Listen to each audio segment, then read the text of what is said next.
এক কারণ, তিন শাস্তি। সর্বশেষ শাস্তিটা বড় কঠিন। প্রথম শাস্তি হলো বরকত থাকবে না। এই জন্য কারো কাছে বরকত নাই। অথচ আপনার দাদার দাদারে কবর থেকে উঠায় আইনা জিজ্ঞেস করেন কয় টাকা বেতন পাইত, হয়তো 1 টাকা বেতন পাইত, 1.5 টাকা বেতন পাইত। কিন্তু দাদায় যতটুক সম্পত্তি বানায় রেখা গেছে বাবায় পারে নাই, বাবায় যতটুক বানায় রেখা গেছে পুতে পারে নাই, বরং খুয়া ফেলছে। বরকত নাই। আল্লাহ রসুল বলছে প্রথম শাস্তি, কারণ একটা, গুনাহ একটা, কারণ একটা, শাস্তি 3টা। যখন ওলামাদেরকে হেও প্রতিপন্ন মনে করবে, কানে ধরে ঘুরাবে, বাসা কাটল মনে করবে, আর যা মনে চাবে তা করবে, যা মনে চাবে তা বলবে, যা মনে চাবে তা বলবে। আমাদেরও উচিত ছিল, কিন্তু আমরা আরেকটা কারণে পারি না। আমাদেরও উচিত ছিল, বলে দিতেছি, মিডিয়ায় কথা চলে যাবে। আমাদেরও উচিত ছিল মসজিদ মাদ্রাসা ইন টোটাল ছেড়ে দেওয়া, যে তোমরা নামাজ তোমরা পড়ো, সভাপতি রেখো নামাজ পড়াইতে, সেক্রেটারি রেখো নামাজ পড়াইতে, ক্যাশিয়ার রেখো জুমা পড়াইতে। আমগো উচিত ছিল আল্লাহর উপরে ভরসা করে বিলকুল ছেড়ে দেওয়া, মসজিদ মাদ্রাসা সব ছেড়ে দেওয়া, যা চালা তোরা। 1 বছরের জন্য ছেড়ে দেওয়া উচিত ছিল।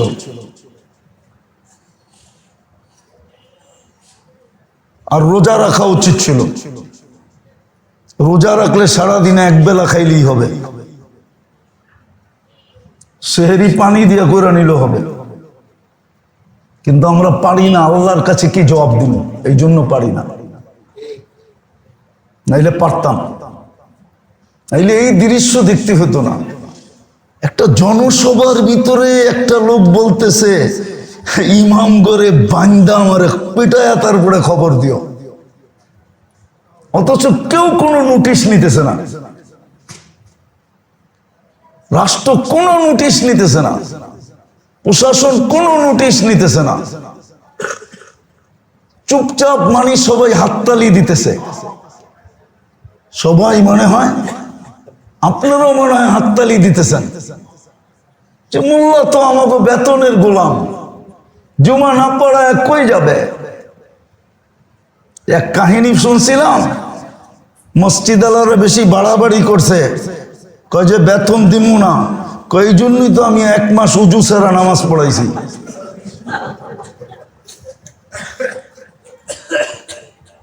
বড় দুঃখে বলতেছি, কথা উঠলো এই জন্য মনে আসলো যে বরকত কেন নাই। আল্লাহ রসুল বলছে ভুল হবে একটা, শাস্তি হবে 3টা। ভুল হবে একটা, শাস্তি হবে 3টা।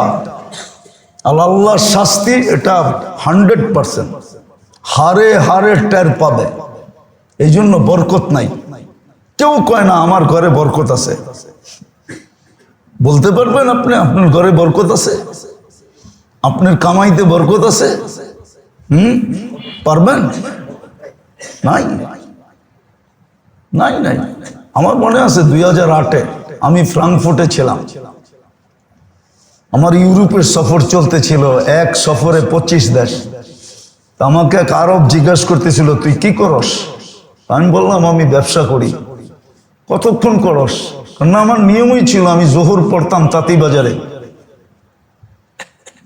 ঠিক জোহরের নামাজ এসে পড়তাম, নামাজ শেষ খাইতে বসতাম, খাওয়া শেষ আসর পর্যন্ত থাকতাম, আসরের পরে দোকান বন্ধ। আমার জিগে তুই চলস কেমনে এতটুক সময় ব্যবসা করা? আমি কি দূর বেটা, আমি একলা চলি নাকি? আল্লাহ আমাকে দিয়া 8-10টা ফ্যামিলি চালায়। ওর মাথায় আকাশ পড়লেও মনে হয় এত ব্যথা পাইতো না। ও এরকম মাথা হাত দিয়ে বসে, কস কি? আমরা তো সবাই কামাই, জার্মানিতে, ইউরোপাই, তারপরেও তো চলে না। আমি কি শুধু চলে না, ওই সময় আমি বৎসরে 2-4 বার সফর করতাম বিদেশে। আমি বললাম ফ্যামিলিও চলে, আমিও সফর করি। বাংলাদেশে কেউ বলতে পারবে না যে তাবলিগি সফরের ব্যাপারে কারো কাছে আল্লাহ হাত পাতাইছে বা মুখ খোলাইছে, চ্যালেঞ্জ দিয়ে বলতে পারবো। আমি ওরে বললাম বরকত দিলে হয়, আরব ছিল তো বুঝা ফেলছে অল্পতি, কয় ঠিকই বলছস, তোর ওইখানে কামাই নাই, খালি বরকতই আছে। আমিও বলি বরকতই আছে। আধা ঘন্টায় আল্লাহ আমারে এতটুকু দিত যে 1 মাস বৈশা যতটুকু না কামাইতো আমি আধা ঘন্টায় এতটুকু কামায় নিতাম, আল্লাহ দিয়া দিত। বরকত মনে হয় ছাপ্পর ফাইরা পড়তো, এখনো পড়ে। বরকতই বরকত, বরকতই বরকত। যারা সাথে চলে ওরা দেখে। আমরা তো সারা দিন রাত্রে খাই কতটুকু জানি না, যারা চলে ওরা জানে কতটুকু খাই। কিন্তু সারা দিনে কত শত আইটেম দেখি ওটা আল্লাহ জানে। বরকত তো যেটা বুঝাইতেছিলাম, বরকত চলে যাবে। দ্বিতীয় শাস্তি হলো ইউসাল্লিতু আলাইকুম সুলতানান যালিমা, যে আসবে সে ডান্ডা নিয়েই আসবে। জুলুমই ওর মেন হাতিয়ার হবে। যতই ইনসাফের বলি বলুক, ও জুলুমের ডান্ডা নিয়ে আসবে, জুলুম করবে, জুলুম। আজকে আমরা বলতে চাই না, মুখ খুলতে চাই না, তাহলে খুলতে পারি, খুলতে পারি। ওয়েদার ভারী হয়ে গেছে জুলুমে। ওয়েদার না ভারী হয় নাই? হ্যাঁ হ্যাঁ, বাড়ি হয়েছে না না হয়েছে? একদিন পরীক্ষামূলক ভাবে 1000 টাকার শাক লয়া রাস্তায় বয়া দেখেন বাড়ি হয়েছে না না হয়েছে। তারপরে আপনি বুঝবেন জুলুমের ওয়েদার বাড়ি হয়েছে না না হয়েছে। 1000 টাকার শাক বেচতে ফুটপাতে বৈশা দেখেন, তারপরে বুঝবেন জুলুমে বাড়ি হয়েছে না হয় নাই। না মনে হয় ইশারা ফিশারা বোঝেন না। আল্লাহ রসুল বলছে তৃতীয়টা কি হবে? ইয়াখরুজু মিনাদ দুনিয়া বিগাইরিল ঈমান, ঈমান ছাড়া দুনিয়ার থেকে চলে যাবে। এদের ঈমান থাকবে না। জানাজা যতই, এক কারণে 3 শাস্তি দিবে। এক কারণে কয়টা কারণ? একটা কারণ, শাস্তি কয়টা? 3টা কারণ, একটা শাস্তি 3টা। আল্লাহ রসুল বলছে এক জমানায় আসবে ওলামাদেরকে আমার জাতি হেও প্রতিপন্ন মনে করবে। হেও মনে করবে, হাও হেও মনে করবে, বাসা কাঠল মনে করবে, বাসা কচুরি পানা মনে করবে। এদেরকে আগাছা মনে করবে, আগাছা। বারাটিও মনে করবে না। তখন আল্লাহ রসুল বলছে এক শাস্তি। তো আমি যেটা বুঝাইতেছিলাম, রজব আসছে সুযোগ নিয়া, আল্লাহ আমাকে কাছে করে দিয়েছে, আমি পায়া গেছি যদি মূল্যায়ন করি। আর মূল্যায়নের দ্বারা আমি সারা জিন্দেগির বরকত এবং সারা জীবনের খায়ের 1 মাসে জমা করে নিতে পারি। এই জন্য 3-4টা কাজ করতে হবে। পারবেন? যদি পারেন তাহলে বলি, না পারলে খামাখা বলে লাভটা কি? প্রথম তো বেশি বেশি আল্লাহর রসুল যে দোয়া শিখায়া দিয়েছেন, বারিক লানা ফি রজব শাবান বাল্লিগনা রমাদান। কমসে কম প্রত্যেক নামাজের পরে 2-4-5 বার পড়া চাই। সারাদিন মনে উঠলেই 2-1 বার পড়া চাই। এই দোয়া খুব কাসরতের সাথে পড়া চাই। এটা আল্লাহর ইহসান, আল্লাহ সুযোগ দিয়েছেন আমাদেরকে, না দিলে করার কোনো কিছু ছিল না। আল্লাহর বিরুদ্ধে অভিযোগ চলে না, আর সুযোগও নাই। এত ইহসান করতেছে আর করছে আর করবে, যেটার তুলনায় আপনি আর আমি বিন্দুও করতে পারতেছি না, বিন্দুও করি না। বেদা আল্লাহর উপরে ক্লেম করা যাবে না। আপনি আবার কখন খাইতে চাইলেন, আল্লাহ পুরা চিত্র তার সামনে কুদরতি প্রজেক্টরে নিয়ে আসবে, সে সচক্ষে দেখবে যে হ্যাঁ একজন আসছে আমার কাছে, আল্লাহর নামে 1 লোকমা 2 মুঠ ভাত চাইছে, 2 মুঠ বলছে আল্লাহর নামে 2 মুঠ বাদ দেন, কিন্তু সে 2 মুঠ তো দূরের কথা, গার ধাক্কা দিয়া বাহির করে দিছে। আল্লাহ বলে একে খাওয়াইলি আমাকে খাওয়ানো হতো, আর আজকে এই বাড়িটা তোমার হতো। আবার আরেকজনকে আনবে, তাকেও দেখাবে, সে জিজ্ঞাসা করবে এটা কার, বলে ছিল তো তোমার। বলে তাইলে দিয়া দেন, বলে না দেওয়া গেল না। বলবে কেন, বলে আমি তোমার কাছে কাপড় পরতে চাইছিলাম, তুমি আমাকে পড়াও নাই। বলবে আল্লাহ এটা কি করে সম্ভব, আপনি পড়তে চেয়েছেন আর আমি পড়াই নাই। আল্লাহ ওর সামনেও প্রজেক্টরে আনবে। ভিক্ষুক আল্লাহর নামে চাইছিল আমাকে একটা পুরান কাপড় দেন, দিবে তো দূরের কথা, গার ধাক্কা দিয়ে বাহির করে দিছে। আল্লাহ বলে ওকে পড়াইলি আমাকে পড়ানো হতো। একটা কথা মনে রাখেন, গরিবরে যা দেন না, আপনি এটা মনে করে দিয়েন আপনি আল্লাহকে দিতেছেন, গরিবকে দিতেছেন না। কসম খোদা, এটা মনে রাখেন, কোন প্রয়োজনওয়ালা ব্যক্তিকে, কোন গরিবকে যদি কিছু দেন, কোন প্রয়োজনওয়ালা ব্যক্তির প্রয়োজন যদি আপনি মিটান, আপনার দ্বারা যদি মিটানো হয় বা আপনি যদি মিটাইতে পারেন, তাহলে আপনি মনে মনে ভাইবেন আমি আল্লাহর প্রয়োজন মিটাইলাম। আমি গরিবকে দিলাম না, আল্লাহকে দিলাম। কাকে দিলাম? আল্লাহকে দিলাম। এটাই মনে রাখেন, এটা মনের ভিতরে গাঁথেন, তাইলে ভিতরে উৎসাহ পয়দা হবে। গরিবকে দেওয়ার উৎসাহ দিলের ভিতরে পয়দা হবে।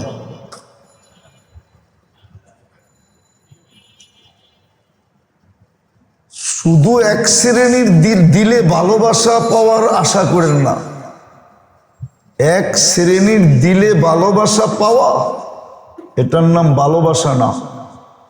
মুসা আলাইহিস সালাম জিজ্ঞাসা করছে, আল্লাহ আপনি যে আমাকে ভালোবাসেন প্রমাণ কি? তা আল্লাহ বলছে, গরিব যদি তোমাকে ভালোবাসে এটার প্রমাণ হলো আমি তোমাকে ভালোবাসি। আমরা তো এক শ্রেণীর মানুষের ভালোবাসার জন্য পিছে পিছে দৌড়াইতে থাকি। আমাদের স্বভাব হয়ে গেছে, স্বভাব। কোনো প্রমাণ নাই। ওরা ভালোবাসলে কেন? দুধ দিয়ে গোসল করাইলেও আল্লাহ আপনাকে ভালোবাসবে এই প্রমাণ নাই হাদিসে। যদি দুধ দিয়েও ডেলি আপনাকে গোসল করায় দেয়। হ্যাঁ, গরিব যদি আপনাকে ভালোবাসে, মধ্যবিত্ত যদি আপনাকে ভালোবাসে, আপনি লেখা নেন আল্লাহ আপনাকে ভালোবাসে। গরিব যদি আপনার কাছে কোনো প্রয়োজনে হাত পাতল, এটা এই কথা মনে প্রাণে গাইথা নেন, যে আল্লাহ ভালোবাসে বিদায় আপনার কাছে পাঠাই, আপনাকে আল্লাহ ভালোবাসে বিদায় ওকে আপনার কাছে পাঠাইছে। হাদিসে আছে ইদা আহাব্বাল্লাহু আবদান, কোন বান্দাকে যখন আল্লাহ ভালোবাসে তো কারো প্রয়োজন নিয়ে তার কাছে পাঠায়। আল্লাহ যাকে ভালোবাসা দিতে চায়, কিন্তু আমরা তো উল্টা মনে করি। আপনি গরিবকে ইহসান করেন না, এটা ভুল ধারণা যে আমি ওর উপরে ইহসান করছি। না না না, এর মাধ্যমে আল্লাহর ইহসান আপনার উপরে হয়েছে যে আপনি আল্লাহকে দিতে পারছেন, আল্লাহর ভালোবাসা আপনার দিকে দাবিত হইতে পারছে। আমরা তো ভুল বুঝি। যাক, যেটা আমি বুঝাইতে চাইতেছিলাম, সময়ও কম, যে দীর্ঘ 1 বছর অপেক্ষা করার পরে আবার রজব আমাদের কাছে আসছে। আমরা রজব পাইছি, রজবও আসছে, আমরাও পাইছি। খুব কাজে লাগাইতে হবে, খুব কাজে লাগাইতে হবে রজবকে। রজব জিনিসটা কি হবে এটা বোঝেন। আল্লাহর রসুলকে জিজ্ঞাসা করছে রজব কি জিনিস? আল্লাহর রসুল বলছে আইয়াতারাজ্জাবা খায়রুন কাসীর, তুমি যদি সারা জীবনের মঙ্গল, সারা জীবনের বরকত যদি জমা করতে চাও, তো এই জমা করার জন্য এই মাসটা হলো নির্ধারিত। এই মাসটা হলো নির্ধারিত। খায়রে কাসীর যদি তুমি জমা করতে চাও, অফুরন্ত বরকত যদি তুমি জমা করতে চাও। আজকে মেরে দোস্ত, কথা সত্য, কিন্তু আমাদের জীবনে বরকত নাই। কেন নাই এটাও হাদিসে আছে। কেন নাই? কেন নাই? কেন নাই বরকত? কেন নাই বরকত? কেন নাই বরকত? কেন নাই বরকত? কেন নাই? অথচ আপনাদের কাছে ব্যবসা আছে, বাণিজ্য আছে, চাকরি আছে, বাকরি আছে, মোটা মোটা বেতন আছে, ঠিক না? শিল্প মিল্প সব আছে, বরকত নাই কেন? অথচ আপনারা যাদেরকে কথায় কথায় বান্দা বান্দা পিটান, যদিও বান্দা পিটান না, কথায় কথায় পিটান আর কি, কথা দিয়ে পিটান। একজনকে দেখতেছিলাম আজকেই, হুজুররা যদি, ইমামরা যদি এটা বলে তো ওরে বান্দা পিটায় আমারে খবর দিবা।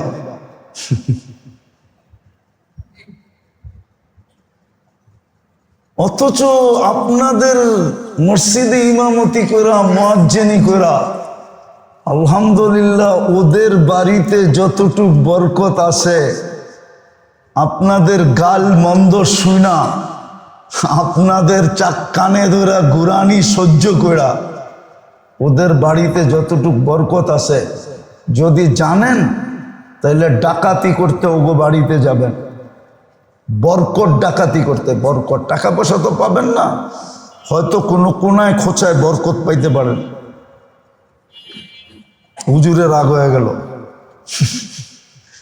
কোনো কোনায় খোঁচায় বরকত পাবেন বাড়ির, এত বরকত ওদের বাড়িতে। বিশ্বাস হয় না? বরকত, বরকত কেন থাকবে না? আল্লাহ রসুল এটাও বলছে, বরকত কেন থাকবে না? হাদিসে আছে কেন বরকত থাকবে না। তুনজাউল বরকতু মিন কাসবিহিম, তোমাদের কামাই থাকবে কিন্তু বরকত থাকবে না। ব্যাংকের মালিক থাকবে কিন্তু বরকত থাকবে না, টাকার পাহাড় থাকবে কিন্তু বরকত থাকবে না, গাড়ি বাড়ি নারী সব থাকবে কিন্তু বরকত থাকবে না। ওর কাছে বরকত নাই, ওর কাছে। আরেকজনের কাছে 1 টাকা থাকবে, বরকত থাকবে। 1 টাকার ভিতরে কি থাকবে? বরকত থাকবে, বরকত থাকবে না। হাদিসে আছে। এই জন্য সবচেয়ে বেশি এই দোয়াটা আজকের থেকে পড়া, ঘরালাদেরকে পড়ানো, চোখের সামনে সব সময় টানায় রাখা, যেটা দেখলেই মনে পড়ে। অনেক সময় দেখলে মনে পড়ে, নাইলে মনে পড়ে না, নাইলে মনে শয়তান ভুলে দেয়। এই জন্য খুব মনে রাখা, খুব দোয়া পড়া, আর নেক আমলের মাত্রা বাড়ায় দেওয়া। কেননা এই মাসে নেক আমল রমজানের সমান তো হবে না, কিন্তু কমও হবে না, কিন্তু কমও হবে না। শাবানের সমান তো হবে না, কিন্তু কমও হবে না। আমল খুব বাড়তে থাকবে। আল্লাহর রসুল হুকুম দিছেন রোজা রাখো। একদিনের রোজা 1 মাসের রোজার সমান, একদিনের রোজা 1 বৎসরের রোজার সমান। আর রাত্র বড়, দিনও ছোট। সেহরি খায়া ইফতার করলে মনে হয় যে নাস্তা করে দুপুরে খাইতে বললাম। দিন এরম ছোট, ঠিক না? কেননা সেহরি খাইতে খাইতে খাইতে খাইতে 5টা 25-এ যে 5টা 10 পর্যন্ত যাওয়া যায়, 5টা 14। আরো 5 মিনিট যোগ করেন না, 19। 5 মিনিট বাদেই দেন, আজকে 5টা 14-তে সেহরির শেষ সময়। 5টা 14-তে খাইলে আবার 5টা 14-তে আজান, মনে হবে আপনি দুপুরের খাওয়ান খাইতেছেন। দিন এত ছোট, এই জন্য খুব রোজা রাখা চাই। কমসে কম সপ্তাহে 2টা রাখেন, সোমবার বৃহস্পতিবার, তাও তো 4 সপ্তাহে 8টা হয়ে যাবে। এই জন্য প্রথম তো দোয়া খুব বেশি করা দরকার, আর হলো ইবাদত বন্দেগীকে বাড়ায়া দেওয়া দরকার। নামাজ, তসবিহ, তাহলিল, দুরুদ, ইস্তেগফার, এটা বাড়ায়া দেওয়া দরকার। যত বাড়ায়া দিতে পারেন, তাইলেই কিন্তু খায়েরের গোডাউন দিয়া ফেলতে পারবেন। বরকতের এত বড় গোডাউন বানাইতে পারবেন,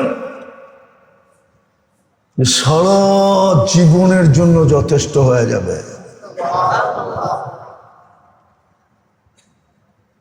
তৃতীয় হইল, যত কিছু না কিছু খারাপ অভ্যাস মানুষের ভিতরে থাকেই, থাকে না? না নাই? বাইছা বাইছা ওইগুলাকে ছাড়তে চেষ্টা করেন। যেই ভালো অভ্যাসগুলো আনলে, যেই ভালো অভ্যাসগুলো আনা দরকার এই মাসে, ওই ভালো অভ্যাসগুলা যাই না, ওই অভ্যাসগুলা আনতে শুরু করেন। ভালো অভ্যাস। আর এটা কেন?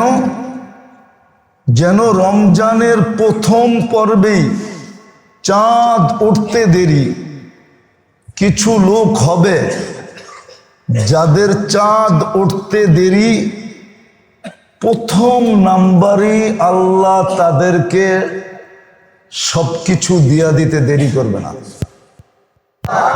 রমজানের রহমত বলেন, মাগফিরাত বলেন, জাহান্নাম থেকে মুক্তি বলেন, সব কিছু চাঁদ উঠার সাথে সাথে কিছু মানুষের নামে চিহ্ন দিয়া দিবে। আমার নামটাও যেন ওই লিস্টিতে আসে। এই জন্য এই 4টা কাজ করা উচিত। বেশি বেশি দোয়া করা উচিত। কমসে কম প্রত্যেক নামাজের পরে 2, 4, 5 বার যখনই মনে ওঠে তখনই এই দোয়াটা পড়া। ইবাদত বন্দেগী সাধ্য অনুযায়ী, জিকির আসকার ইবাদত বন্দেগী সাধ্য অনুযায়ী এই মাসে বাড়ায় দেওয়া। কিছু অভ্যাস আছে আমাদের, আমারও আছে।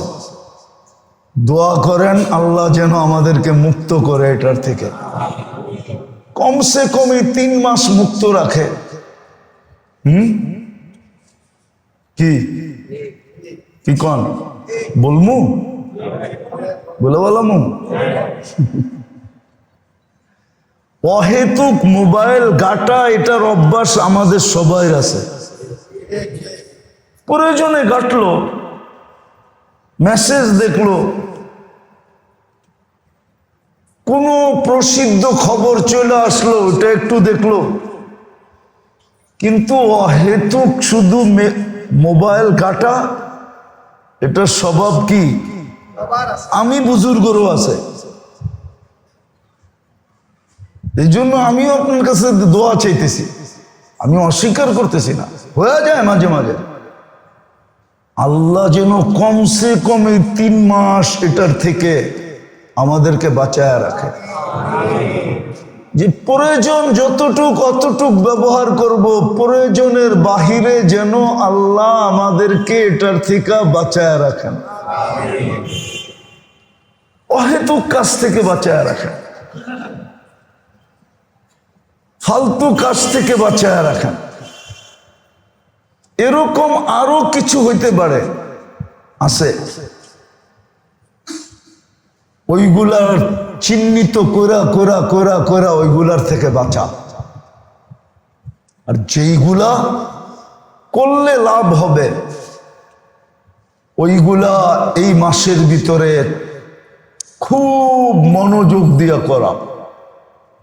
যেমন দান আছে, খয়রাত আছে, সদকাত আছে,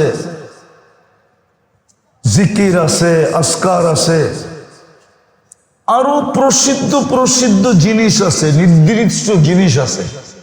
এক বৈঠকে তো সব শোনানো সম্ভব না, এটার জন্য উচিত ছিল কয়েক বৈঠকে বসা, তাইলে সবগুলা চিহ্নিত করে খুলা আনা বলা যেত, সামনে আনা যেত।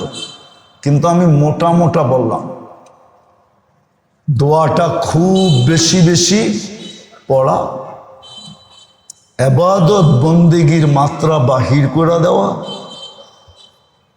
যদি কোনো ভুল ত্রুটি থেকে থাকে যেটা সারা বৎসর করায় অভ্যস্ত বা করা থাকি বা মাঝে মাঝে হয়ে থাকে, এই মাসের ভিতরে এটাকে ছেড়ে দেওয়া উচিত। রজব, শাবান, রমজান ছেড়ে দেওয়া উচিত। যেই গুণগুলো আল্লাহর কাছে পছন্দনীয়, প্রশংসার যোগ্য, প্রশংসার পাত্র, পুরস্কারের পাত্র, পুরস্কারের যোগ্য, ওলামাদের থেকে শিখা ওই গুণগুলা নিজের ভিতরে এই মাসের ভিতরে বাস্তবায়ন করতে চেষ্টা করবে। তাইলে দেখবেন ইনশাআল্লাহ বরকত ফিরে আসবে, খায়ের ফিরে আসবে, এত বরকত আসবে। নাইলে আল্লাহ রসুল বারাক না বলতেন না, বারিক লানা ফি রজব শাবান বলতেন না। বরকতের শব্দটা হাদিসে আসতো না, আরবিতে আরো শব্দ ছিল, বারাক না শব্দটা বলতেন না। হতে পারে বরকত আমাদের জীবনে ফিরে আসবে, তখন আর এত কামাইতে হবে না, 1 টাকা 1 কোটি টাকার কাজ করে দেখাবে, নাইলে কোটি টাকা 1 টাকার কাজও করে দেখাবে না। বহুত মানুষ আছে দুনিয়াতে, কোটি একই রোগে আক্রান্ত, একই সিমটম, কোটি খরচ করছে তারপরও কিছু হয় নাই, আরেকজনে 2 টাকার ওষুধ খায়া ঘোড়ার মতো দৌড়াইতেছে। নাই নাই প্রমাণ নাই? ওই 1-2 টাকা ওই কাজ করে দেখাইছে, যেটা 2 কোটি টাকায় করে দেখায় না। কেন? 2 টাকার ভিতরে বরকত ঢুকানো ছিল।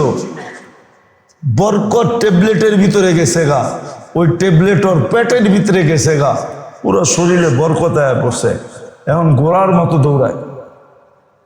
আর আরেকজন একই সিমটম, একই অসুখ, কোটি কোটি খরচ করে ফেলছে, কিন্তু উঠলে বইতে পারে না, বইলে উঠতে পারে না, খাইলে হজম করতে পারে না। ওই খাওয়া কি খাইব, খাওয়াই ওরে খাইতেছে, খালি সারাদিন খাওয়াই ওরে খায়া ফেলতেছে। ও কি খাবে?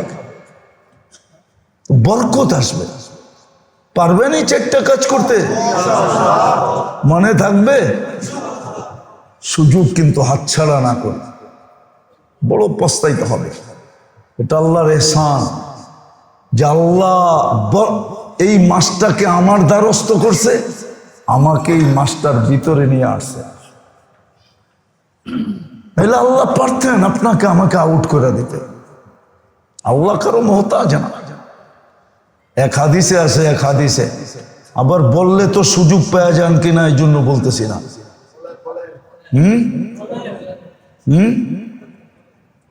আবার বৈধ মনে করেন না, বৈধ মনে করে আজকের থেকে লাভ দিয়া ছুটে যায় না।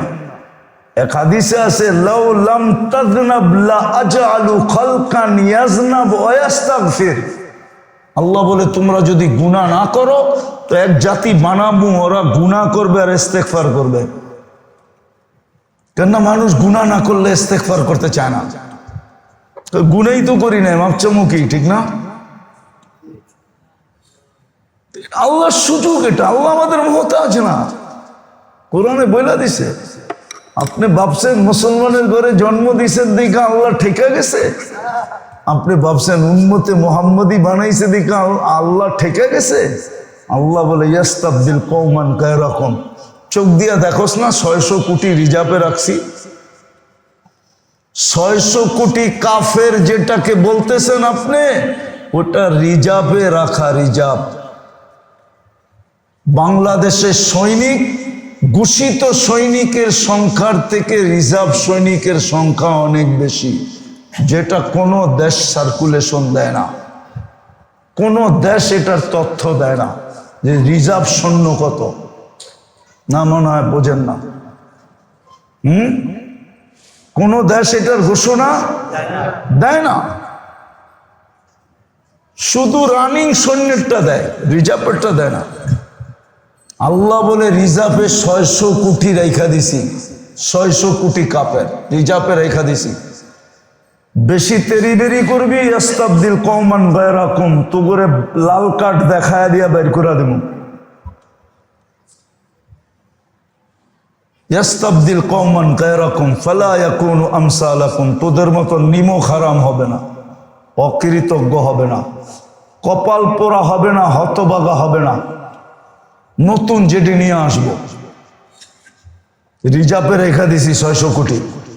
দুনিয়া ওদেরকে কাফের বলে, আমি ওদেরকে রিজার্ভ বলি। কাফের স্বীকার করি, কিন্তু ওগুলো রিজার্ভে রাখা। আমাদের অবস্থা বেশি খারাপ দেখলে চেঞ্জ করে দিবে, লাল কার্ড দেখায় দিবে, যা বেরো। আল্লাহর কিচ্ছু হবে না। আল্লাহ বলে দিছে ফালা ইয়াকুনু আমসালাকুম, তোমাদের মতো হবে না। এই জন্য সুযোগ আমাদের কাছে আসছে, আমাদেরকেও সুযোগের কাছে নিয়ে গেছে, নিয়ে আসছেন। এই 4 ভাবে রজব মাসটাকে কাজে লাগাই। গড়ালাদেরকেও বলি, বাচ্চা কাচ্চাকেও বলি, হইতে পারে হারানো বরকত আবার ফিরে আসবে। আর যদি ফিরা না আসলো তাহলে কিন্তু বাস ক্লান্ত হইতে হইতে কবরে চলে যাব, আর শুধু আফসোস আফসোসই থেকে যাবে। আল্লাহ আমাদেরকে আমল করার তৌফিক দান করেন। লাকাল হামদ কামা ইয়ানবাগি লিজালালি ওয়াজহিক ওয়া আযীম সুলতানিক।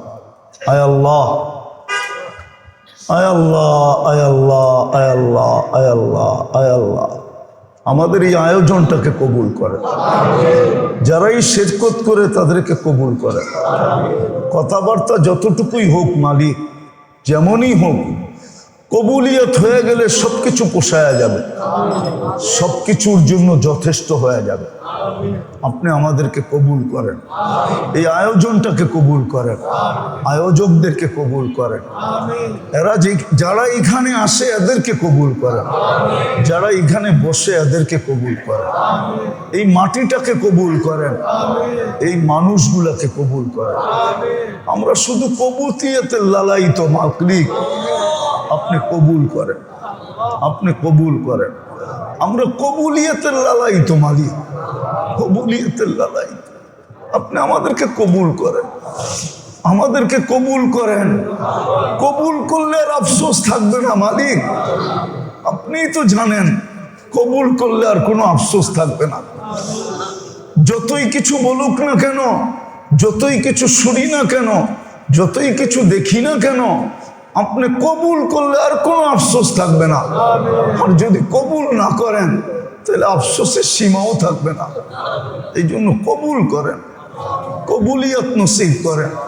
যার যেই পেরেশানি আছে দূর করে দেন, প্রয়োজন আছে মেটায়া দেন, অসুস্থ আছে শেফায়ে কামেলা আজেলা দায়েমা মুস্তামিররা নসিব।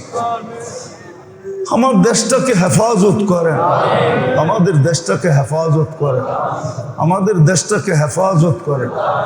আল্লাহ কত কিছুই তো কুদরত দিয়া করলেন, এটাও কুদরত দিয়েই করেন, এটাই কুদরত দিয়েই করেন। এটা আপনার সুকুদরত দিয়ে করলে আপনার রীতি নীতির বিরুদ্ধে হবে না মালিক। কত কিছুই তো আপনি কুদরত দিয়ে করলেন, আমাদের দেশটাকেও একটু কুদরত দিয়ে ঠিক করেন। আয় আল্লাহ, অবস্থাটাকে একটু কুদরত দিয়ে উন্নতি করেন। আয় আল্লাহ, আমাদের দেশটাকে আপনি হেফাজত করেন, হেফাজত করেন, হেফাজত করেন, হেফাজত করেন। আয় আল্লাহ, কোনো না কোনো আল্লাহওয়ালার চোখের পানির কারণে করেন। অনেকেই রাত্রে আপনার কাছে কাঁদতে থাকে, মুখ দিয়ে কিছু বলতে পারে না, চোখের পানি জড়াইতে থাকে। ওদের চোখের পানিকে গ্রহণ করে হলেও আপনি হেফাজত করেন।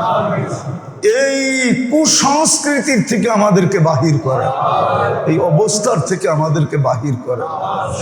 আর যদি তা না হয় তো মালিক আপনার কাছে তো পদ্ধতি আছেই। জটকা তো একটা দিছিলেনই, ভালো মতো একটা দিয়া দেন, আমরা সব জমিনের ভিতরে চলে যাই। নাইলে পয়সা পয়সা আমাদেরকেই দিয়া দেন, বাকিরা থাকুক, দেখুক, চলুক, যেমন খুশি তেমন করুক। যেমন ফেরেশতারা বলছিল, আপনাকেই তো বলছিল মালিক, দুনিয়া এদেরকে দিয়া দেন। ইয়াকুলুন ওয়া ইয়াতানাকিহুন ওয়া ইয়াতামাত্তাউন, দুনিয়া এদেরকে দিয়া দেন। নাইলে পয়সা পয়সা আমাদেরকেই নিয়ে যান, বাকিরা থাকুক দুনিয়াতে, চলুক। আর নাইলে আমাদের দেশটাকে হেফাজত করেন, আমাদের দেশটাকে হেফাজত করেন। নাজআলুকা ফি নুহুরিহিম ওয়া নাউযু বিকা মিন শুরুরিহিম, নাজআলুকা ফি নুহুরিহিম ওয়া নাউযু বিকা মিন শুরুরিহিম, নাজআলুকা ফি নুহুরিহিম ওয়া নাউযু বিকা মিন শুরুরিহিম। আল্লাহুম্মা খুয বিআখযিন আজিজ, আল্লাহুম্মা খুয বিআখযিন আজিজ, আল্লাহুম্মা খুযহুম বিআখযিন আজিজ, আল্লাহুম্মা খুযহুম বিআখযিন আজিজ। হায় আল্লাহ, আমাদের মা বাবাকে মাফ করে দেন, আমাদের মা বাবাকে মাফ করে দেন, আমাদের ভাই বেরাদরকে মাফ করে দেন, আমাদের আত্মীয় স্বজনকে মাফ করে দেন, উম্মতে মুহাম্মদীর জিনো ইনসানকে মাফ করে দেন। মাগফিরাত চাই, আর কিচ্ছু চাই না। আল্লাহ সবার কবরকে জান্নাতের বাগান বানান। ওয়াসাল্লাল্লাহু তাআলা আলা খায়রি খালকি মুহাম্মাদি ওয়া আলিহি ওয়া আসহাবিহি আজমাইন বিরহমাতিকা ইয়া আরহামার রাহিমিন।